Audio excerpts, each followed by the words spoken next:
ఆగమ్మా, ఎక్కడికి పారిపోతావు? వద్దు ప్లీజ్.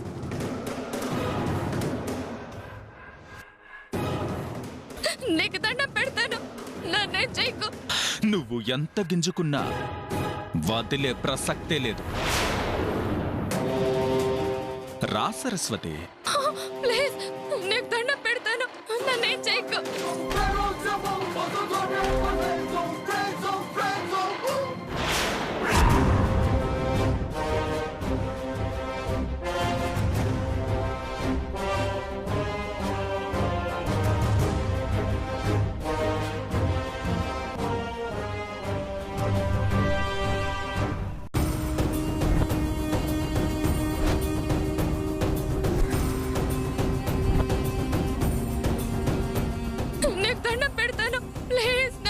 సరస్వతి,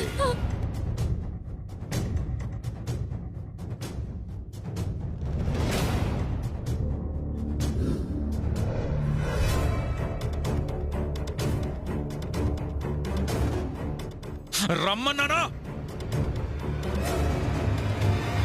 నన్ను వదిలే, ప్లీజ్ వదిలే.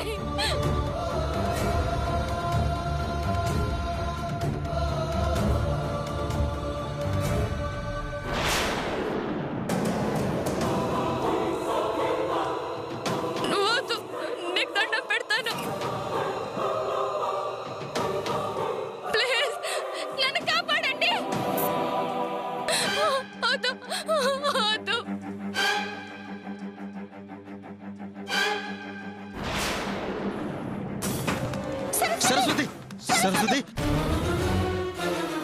సరస్వతి, సరస్వతి, రా, ఆలస్యం చేయకూడదు.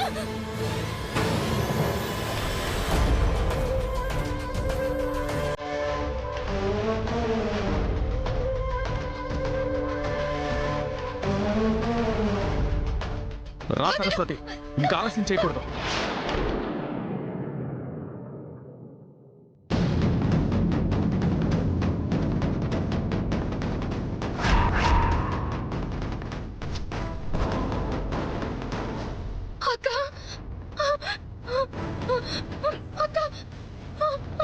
సీతా, నీ తెలివికి నా జోహార్లు.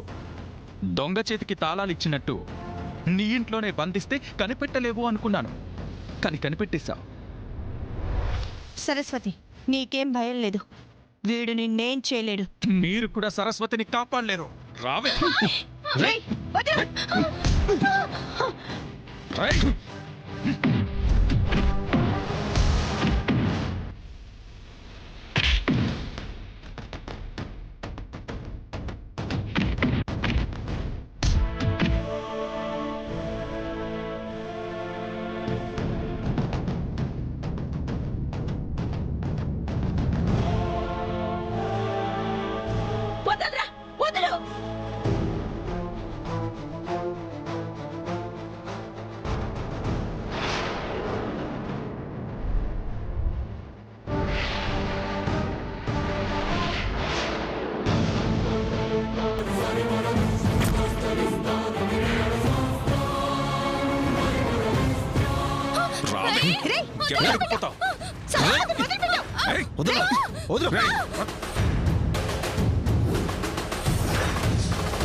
నాకు దక్కనిది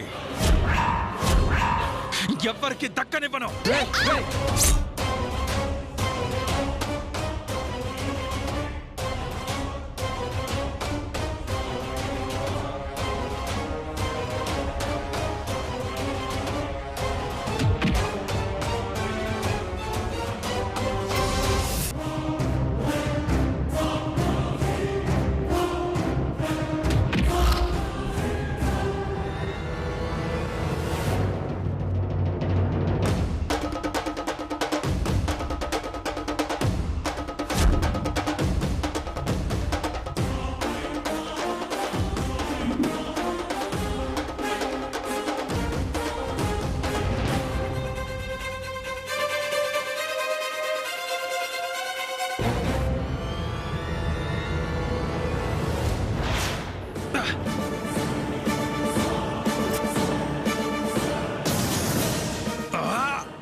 సరస్వతి అయ్యో సరస్వతి సరస్వతి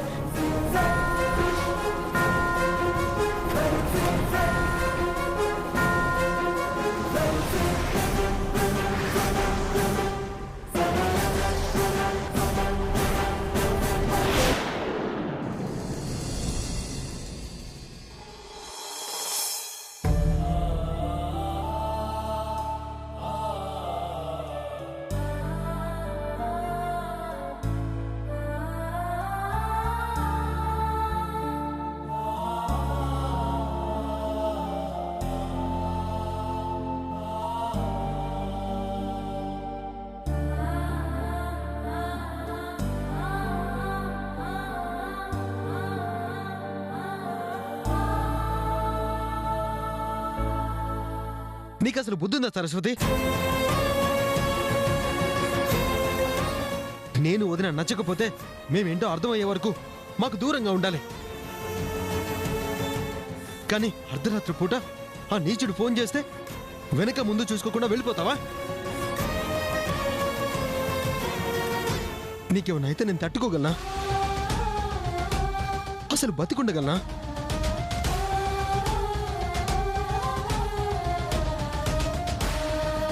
నువ్వు నా ప్రాణం సరస్వతి.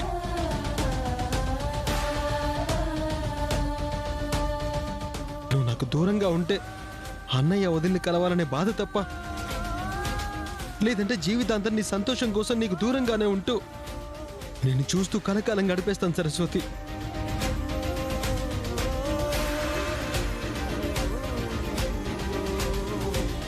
నీ కంటి నుంచి ఒక చిన్న కన్నీటి చుక్కొస్తే నా ప్రాణం విలవిల్లాడిపోతుంది సరస్వతి.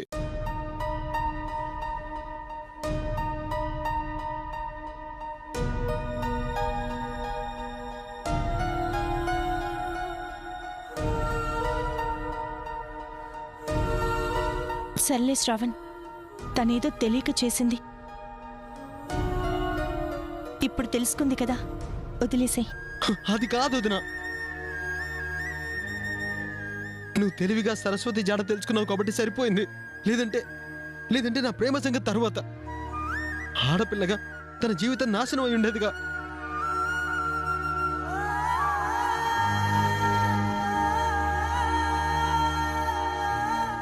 సరస్వతి, నీకిలా అయిందన్న ఆవేదనలో శ్రావణ్ అలా మాట్లాడుతున్నాడు. ఇప్పటికైనా వీర్ రాఘవ నిజ స్వరూపం తెలుసుకో సరస్వతి. తనకి నీ మీదున్నది ప్రేమ కాదు, కేవలం మా మీద పంతం సాధించటం కోసం నిన్నో పావులా వాడుకున్నాడు. దానికోసం తెగించి నిన్ను పాడు చేయాలని కూడా అనుకున్నాడు. కానీ శ్రావణ్ అలా కాదు, తనది స్వచ్ఛమైన ప్రేమ.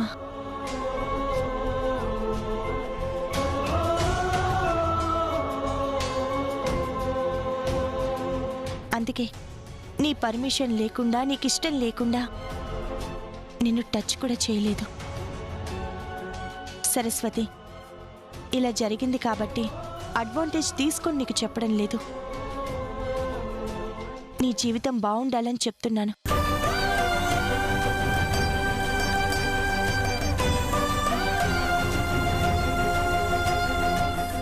మంచిని కొంచెం ఆలస్యంగా తెలుసుకున్నా పర్వాలేదు. వీర్ రాఘవ లాంటి చెడ్డవాణ్ణి మాత్రం ముందు అర్థం చేసుకుని దూరంగా ఉండాలి.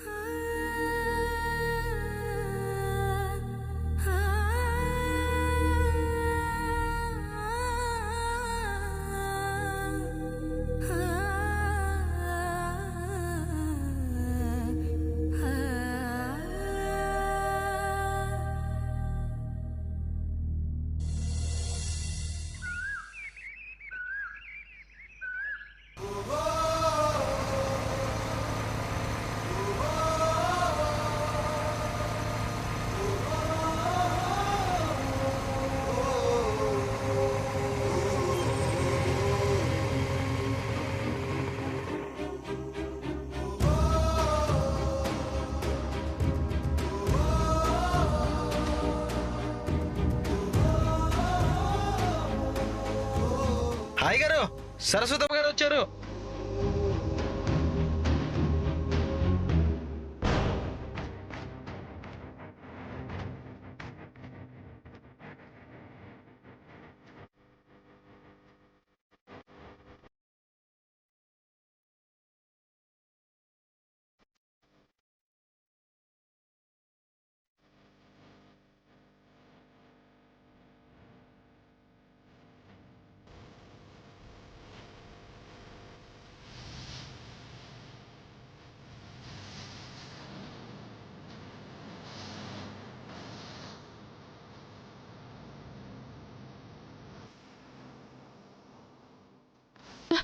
సరస్వతి, చెప్పకుండా ఎక్కడికి వెళ్ళిపోయావు? అందరూ ఎందుకు కంగారు పడ్డావు తెలుసా? అయ్యో, చేతికి కట్టేంటి? అసలేమైంది?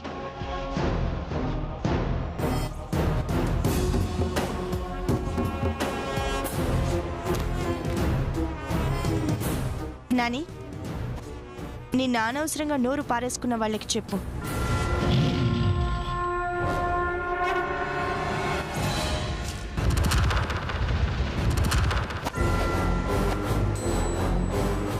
నేను ఆవేశంలో చేసిన తప్పుకి అనర్థాలు జరుగుతున్నాయని నన్ను నిలదీయడం కాదు, ఆలోచన లేకుండా మాటలు జారడం అంతకంటే దారుణమని చెప్పు.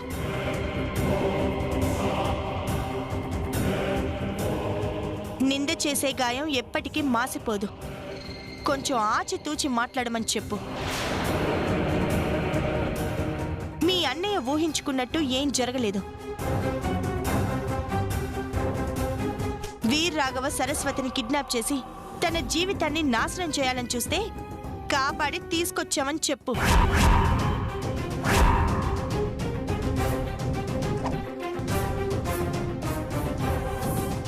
అవును పెద్దన్నయ్య, వీర్రాఘవ సరస్వతిని కిడ్నాప్ చేసి తాతగారిని బామ్మని కట్టేసి వాళ్ళ ఇంట్లోనే తనను బంధించాడు.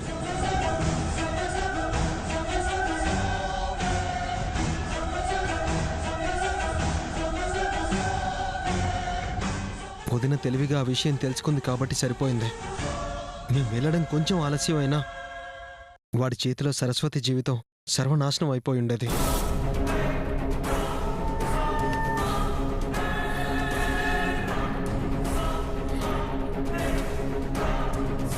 ఇప్పటికైనా మంచేదో చెడేదో తెలుసుకో.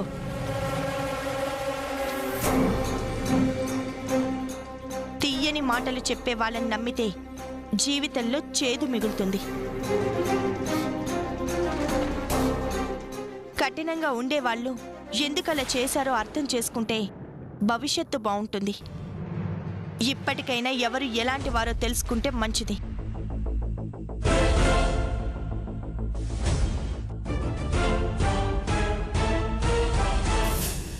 పదండి వెళ్దాం. సరస్వతి,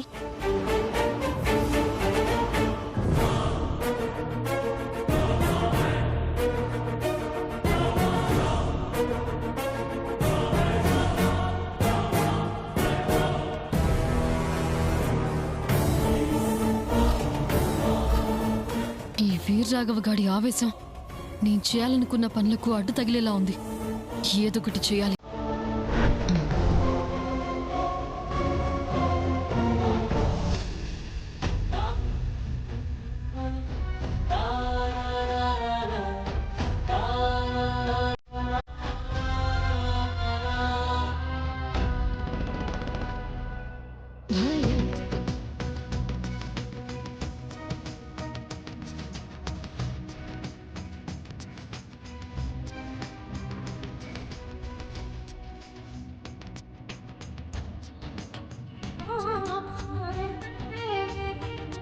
దానికోసం తెగించి నిన్ను పాడు చేయాలని కూడా అనుకున్నాడు. కానీ శ్రావణ్ అలా కాదు. తనది స్వచ్ఛమైన ప్రేమ.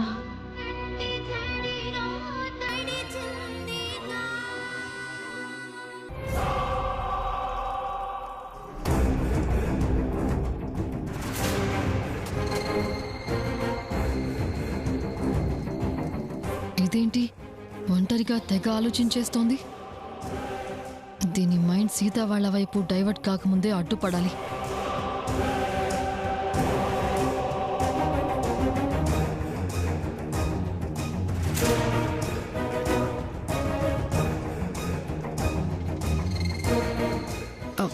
ఒంటరిగా ఏం ఆలోచిస్తున్నావు సరస్వతి?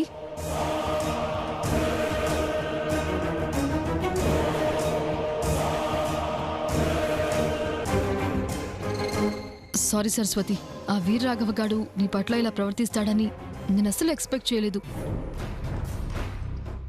వాడి మాటలకి మోసపోయి నిజంగానే నిన్ను ప్రేమిస్తున్నాడు అనుకున్నాను. కానీ వాడిలాంటి వెధవ అని తెలిస్తే నేను అస్సలు సపోర్ట్ చేసేదాన్ని కాదు. ఇందులో నా తప్పు కూడా ఉంది. నన్ను క్షమించు సరస్వతి. నా తలరాతిలా ఉంటే నువ్వేం చేస్తావులే దాక్షాయిని.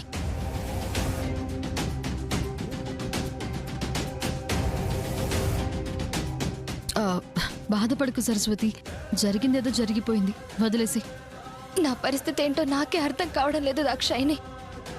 నేను ఎవరి దగ్గరైతే ఉంటూ ఏ మనుషులైతే ద్వేషిస్తున్నానో ఈరోజు వాళ్లే ప్రాణాలకు తెగించి నా జీవితం నాశనం కాకుండా అంటుపడ్డారు. దీన్ని నేను ఎలా తీసుకోవాలో కూడా అర్థం కావడం లేదు. నేను తప్పు చేస్తున్నానో ఒప్పు చేస్తున్నానో కూడా తెలియడం లేదు.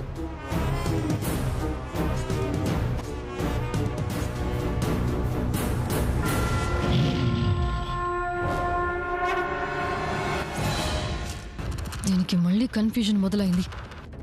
సీత వాళ్ళు కాపాడారని మైండ్లో పెట్టుకొని ఇది శ్రవణ్కి దగ్గరైంది అంటే అందరూ కలిసిపోతారు. దీని మైండ్ సెట్ మారకుండా జాగ్రత్త పడాలి.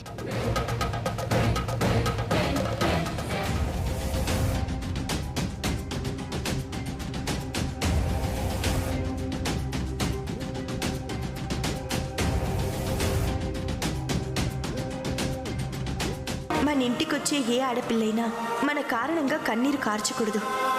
వచ్చే ఆడది సంతోషంగా ఉంటేనే నీకు మన ఇంటికి మంచి జరుగుతుంది.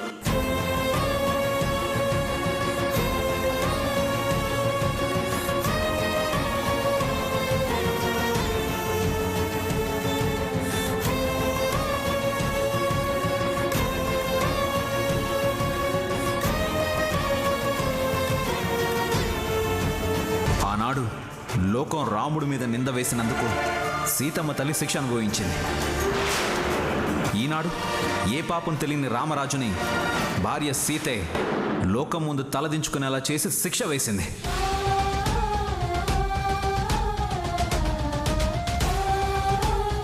సీతోదిన వల్ల ఇంట్లో గొడవలంట, పెద్దదిన వల్లే మనం విడిపోతామంట. అవునరా అన్నాను.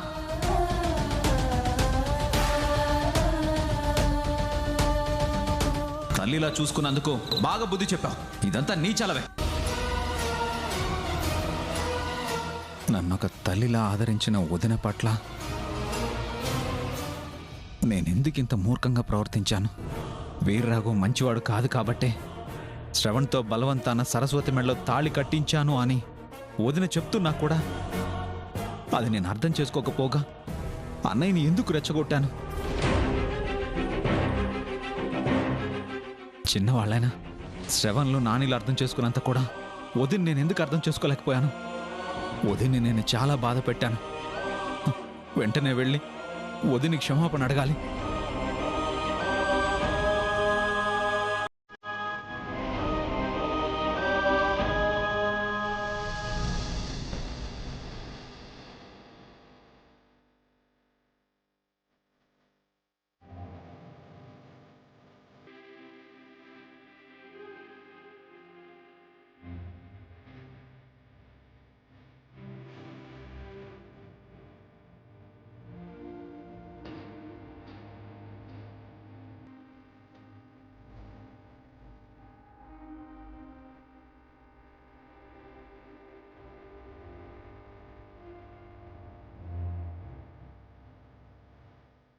వదినా, పెద్దన్నయ్యలో సడన్ గా ఇంత మార్పేంటి వదినా? ఆ రాక్షసుడి నుంచి ఒక ఆడపిల్ల జీవితం నాశనం కాకుండా నువ్వు కాపాడి తీసుకొచ్చినా కూడా ఏ చలనం లేకుండా మౌనంగా ఉన్నాడేంటి?